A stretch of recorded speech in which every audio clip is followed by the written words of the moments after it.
Fala aí pessoal, bem-vindos a mais um vídeo da série sobre a impressora 3D caseira que está sendo publicada aqui no canal. E nesse vídeo eu vou mostrar a primeira etapa da calibração da nossa impressora. Isso quer dizer que hoje a gente vai verificar se quando a gente manda um comando para a nossa impressora, esse comando se reflete na movimentação dela. Por exemplo, se eu pedir para a minha impressora se movimentar 50 milímetros, ela tem que se mover 50 milímetros e não 55, 45, ou enfim, um a mais, um a menos, isso não importa. Mas a gente vai fazer essa primeira etapa onde a gente vai calibrar a nossa impressora para ter impressões precisas, assim como os desenhos que forem feitos no computador.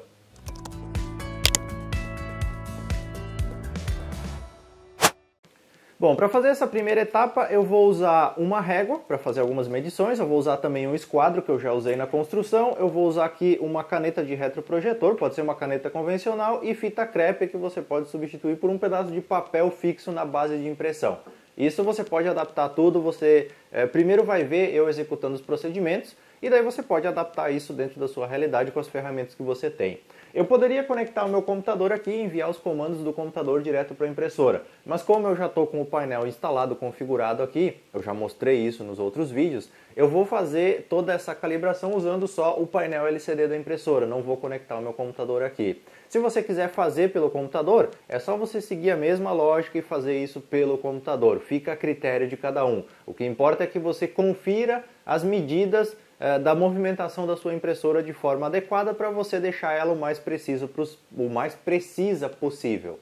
Primeira coisa que eu vou fazer aqui vai ser ajustar o nivelamento aqui do meu eixo Z, porque a gente tem duas barras de rosca, uma em cada extremidade, e quando a gente fez essa montagem ela pode ter ficado desproporcional, ou seja, aqui um pouquinho mais baixo, lá um pouquinho mais baixo, ao contrário, enfim, isso não importa, mas certamente vai ficar diferente a altura de ambos os lados. Como que a gente faz para arrumar isso? Primeiro, a sua base ela precisa ser reta. Se você fez a sua impressora com uma base que não é plana, que não é reta, você vai ter dificuldades quanto a isso e você vai ter que tirar essa diferença na mesa. Mas tenta deixar isso aqui o mais nivelado possível. Aí você faz o seguinte, usando a base como referência, no caso da base ser reta, você posiciona um esquadro aqui e vê aqui a numeração na régua, onde tem um ponto de referência aqui, por exemplo, a borda da corrediça. Então você posiciona aqui o esquadro para verificar a posição aqui nesse lado, nessa extremidade do eixo. Depois você faz a mesma coisa do outro lado. Posiciona o seu esquadro lá e também tem que ficar alinhado aqui no mesmo número. Então você posiciona, se você precisar movimentar um pouquinho o eixo para cima ou para baixo, daí você movimenta com a mão mesmo aqui na barra de rosca para você deixar bem acertadinho para que ambos os lados fiquem na mesma medida. Uma outra forma de você fazer isso é usar um nível aqui em cima, por exemplo, se a sua base onde a impressora está colocada está nivelada. Então você pode fazer isso também, desde que todas as madeiras tenham sido cortadas no esquadro e a base esteja nivelada. Eu acho que com o esquadro em relação à base é a maneira mais correta de você fazer essa medição. Você pode fazer com a régua também, não tem problema nenhum. Bom, já que a gente está falando aqui do eixo Z, a gente vai acertar agora a taxa de movimentação dele, ou seja, quando a gente pede para movimentar, quanto ele realmente se movimenta. Então, novamente, usando o esquadro, você vai posicionar o esquadro aqui em uma determinada posição da sua base, da sua mesa, e você vai tomar aqui o número como referência. Então, esse número aqui, como referência, vai ser a base da sua movimentação, vai ser o ponto de partida. Então, digamos que você posicionou aqui no número 10, ou você posicionou no número 15, enfim. Você vai fazer uma marcação, ou você vai usar alguma quina do seu eixo, da sua base, como referência, faz essa marcação, e a partir disso você vai medir o movimento. Então, digamos que você fez um pequeno pontinho aqui com uma caneta no número 10. Daí você vai lá para o seu painel LCD, vai clicar aqui, vai escolher preparar, daí você tem mover eixos, daí você vai escolher aqui o eixo Z e você vai escolher aqui 10 milímetros, mover 10 milímetros. Você seleciona essa opção e você gira no sentido anti-horário, ele vai aumentar, ou seja, ele vai mover o eixo 10 milímetros. E daí você vai comparar a marcação do antes e do depois para você ver se realmente ele moveu 10 milímetros e não 9 e nem 11. Então você vai ter que fazer essa comparação do ponto que ele estava antes para o ponto que ele ficou agora e saber se ele se moveu os 10 milímetros ou não. Mas faz o seguinte, se você vê pouca diferença, você continua movendo. Você vai lá no seu painel LCD e pede para subir mais 10 e mais 10 e você vai subindo. Tenta mover aí pelo menos uns 50 milímetros e daí você vai ter uma base de comparação. Então pediu para mover 50 milímetros e daí você compara se ele andou os 5 centímetros aqui na vertical. Com os 5 centímetros aqui você vai ter uma forma mais precisa de mensurar, porque às vezes a variação é tão pequena que em 1 centímetro você não enxerga. Então você pede para mover 5 ou 10 centímetros, por exemplo, mede, compara, faz a diferença aqui, e daí você vai ter o valor que você pediu para ele se mover e o valor que ele realmente se moveu aqui na vertical. Agora a gente vai medir aqui a movimentação no eixo X e no eixo Y. Para facilitar essa medição, eu sugiro que você use uma caneta e fita ou papel. Então o que eu vou fazer aqui? Eu vou colocar uma tira de fita aqui no eixo Y, tentar colocar ela aqui o mais reta possível. E você faz a mesma coisa para o eixo Y. Coloca também uma tira de fita aqui na direção do eixo Y. Agora a gente vai medir a movimentação utilizando esses trilhos aqui e marcando eles com uma caneta. Agora eu vou prender uma caneta de retroprojetor aqui no meu motor. Eu vou usar cola instantânea para isso, para a caneta ficar bem firme. Lembrando que isso aqui você vai precisar fazer uma vez só, então não tem problema. Depois você arranca a caneta fora aqui e não vai ficar nenhum tipo de resíduo no motor, pelo menos. Quando a sua caneta já estiver presa aqui no motor, você alinha ela com a fita que você colocou. Eu vou fazer primeiro a medição aqui do X. Vou colocar o carrinho aqui mais para o começo um pouquinho. E daí eu vou descer o eixo Z até essa caneta tocar aqui na fita, fazer um pontinho na fita. Então vamos de novo lá no preparar, mover eixos, mover o Z.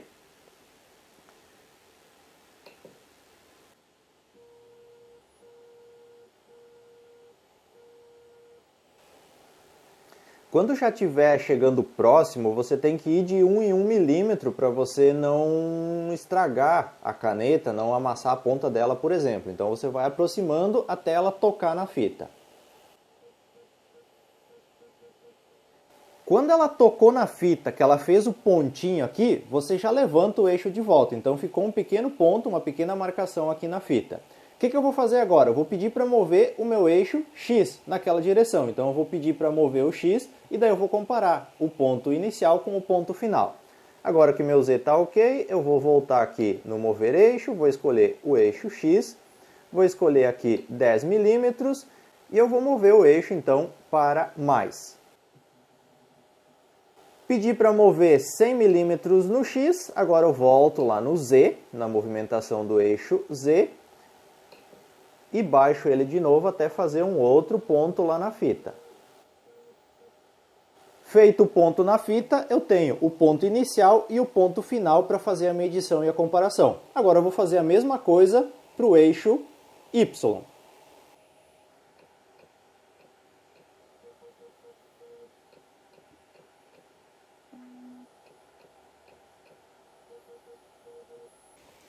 Agora que eu tenho os pontos e eu tenho a medida que eu pedi para movimentar, eu vou fazer a medição desses pontos usando uma régua, então o mais preciso possível, para você ver se a movimentação realmente está acontecendo como deveria acontecer.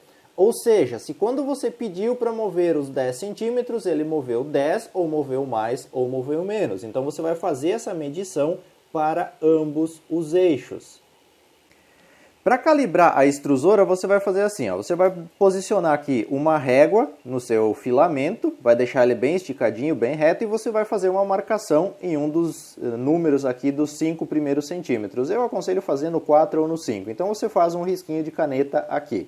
Feita essa marcação aqui, você vai ter que pedir para extrusar, ou seja, para sair um pouco de filamento na sua extrusora para você poder fazer a comparação. Então fez a marcação aqui no número 5, por exemplo, você aquece o bico a uns 200 graus, se for PLA, por exemplo, e daí você pede para mover a extrusora lá no mover eixos em 10 milímetros. E daí você vai comparar se ele andou aqui 1 centímetro, se ele andou os 10 milímetros ou não após a extrusão. Então você faz essa calibração também. Daí você vai ter aqui a distância que ele percorreu e a distância que você pediu para ele percorrer. Todos esses números são importantes porque eu já vou explicar como fazer esse cálculo para melhorar essa precisão.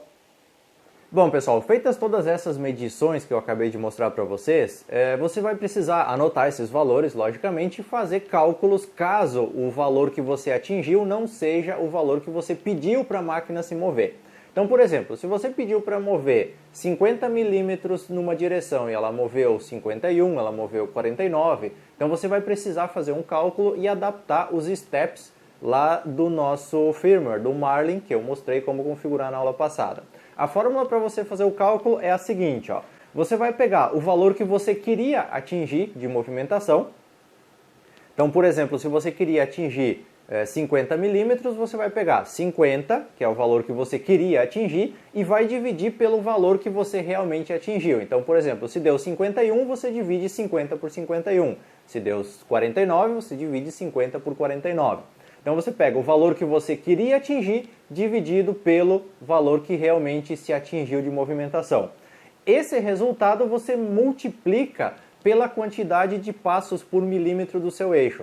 Então, por exemplo, no eixo X e no Y, que a gente configurou 160 no nosso Marlin, se eu atingir, por exemplo, eu queria 50 milímetros e deu 51. Então eu pego os 50, que era o que eu queria atingir, dividido pelo 51, que foi o que aconteceu, vezes os 160, que é o valor dos steps do eixo. E você vai ter o novo valor de steps para aquele eixo. E daí você tem que atualizar isso no seu firmware e refazer o teste para ver se ficou dentro daquilo que você esperava. Então você vai fazer isso para todos os eixos, X, Y, Z e para extrusora. Com essa base, com esses dados que eu ensinei, como extrair das medidas da movimentação, você vai fazer esse cálculo pegando o valor que você queria atingir dividido pelo valor que você atingiu de movimentação, vezes o número de steps do seu eixo. E daí você vai ter um novo valor de steps que você deve atualizar no seu firmware, enviar de novo para a sua ramps ou fazer essa atualização através do painel LCD, por exemplo, mas você deve salvar essas configurações e enviar de novo elas para a sua placa e refazer esse teste para ver se agora a precisão melhorou, se você teve alterações e o resultado atingido foi mais próximo daquilo que você realmente queria atingir de movimentação. Bom, essa parte dessa calibração medindo com pontos riscados com uma caneta, por exemplo, é o que eu chamo de calibração básica, é o princípio do processo de calibração da sua impressora. Tem a calibração fina que depende de uma impressão, ou seja, você vai imprimir uma peça para calibração, um cubo como esse daqui, por exemplo, e daí através desse cubo de calibração você vai ter a medida final da sua máquina, o ajuste final dos steps da sua máquina. Essa calibração fina eu vou mostrar no próximo vídeo. Então no próximo vídeo, já se inscreve aqui no canal para acompanhar, se você quiser acompanhar essa série, é claro. Eu vou mostrar como imprimir uma peça, como fazer a configuração da impressora para imprimir a sua primeira peça, como preparar uma peça para impressão, no caso o cubo de calibração, imprimir esse cubo de calibração e também fazer a medição, a aferição dele e ajustes caso seja necessário. Então essa próxima etapa é o ajuste fino, é a calibração minuciosa da nossa máquina para que as impressões saiam com a precisão que a gente precisa. Bom pessoal, por hoje é isso, eu espero que essa primeira fase de calibração você já consiga aproveitar, já consiga fazer os primeiros ajustes na sua máquina, tendo isso como base. E é claro, se você for uma pessoa autodidata, que você está desenvolvendo seu próprio projeto, provavelmente com base no que eu falei aqui, você já consegue adiantar tudo que eu vou explicar no próximo vídeo. Caso contrário, eu te vejo no próximo vídeo, onde eu vou te explicar então como fazer a sua primeira impressão de um cubo de calibração e fazer o ajuste final dos steps dos eixos da sua impressora. Se você estiver gostando dessa série, se essa série de vídeos estiver te ajudando a executar o seu projeto, a criar sua própria impressora ou até mesmo ajustar uma impressora que você já tenha, por favor, considere compartilhar esses vídeos com seus amigos nas redes sociais, que essa divulgação é muito importante para que mais pessoas conheçam o nosso trabalho, para que a gente consiga alcançar com esses vídeos aqui mais projetistas, mais pessoas que estão interessadas em montar a sua própria impressora 3D. No mais, muito obrigado por estar aqui acompanhando o RBTech e eu te vejo no próximo vídeo.